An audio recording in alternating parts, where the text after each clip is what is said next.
అభినవ్ గారు ఈశ్వర్ సినిమా అంటే అభినవ్ గారి కోసం ప్రభాస్ ఫోన్ గారి ఫస్ట్ హీరోయిన్ మీరే.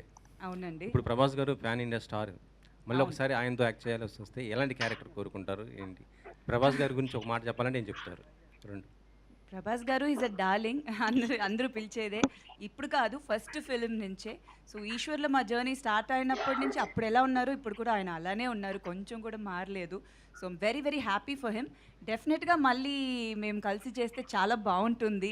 I would love to do anything. అది ఒక మంచి సినిమా, ఎట్లాంటి క్యారెక్టర్ డిజైన్ అవుతుందో డెఫినెట్గా చేయాలని. మళ్ళీ ఈశ్వర్ రిలీజ్ అవుతుంది ఆయన బర్త్డేకి. సో ఐమ్ వెరీ ఎక్సైటెడ్ దానికి to see Eeswar again on screen. Abhinav గారు అభినవ్ కొంచెం మాకే క్వశ్చన్ లేదు సార్, యా రిక్వెస్ట్ ఉంది. చెప్పండి. మీ కామెడీ చాలా బాగుంటుంది, థ్యాంక్ యూ. వీళ్ళని ఎక్కువ సినిమాలు చేయండి అని మా కోరిక. షూర్, తప్పకుండా తప్పకుండా. ఎందుకంటే మీరు చాలా రేర్గా చేస్తుంటారు, చేసిన పాత్రలు క్లిక్ అవుతుంటాయి. రేర్ ఏం లేదు. Sure, no, why not, no, I will so I'm always open. మీ కమల్ హాసన్ అన్నది మాత్రం అది Thank you. Social media trending, అది ఎప్పటికీ ఎవర్ ట్రెండింగ్ అది. Thank you. సో మీరు కొంచెం ఎక్కువ సినిమాలు చేయండి, అదే మా రిక్వెస్ట్. చేస్తా.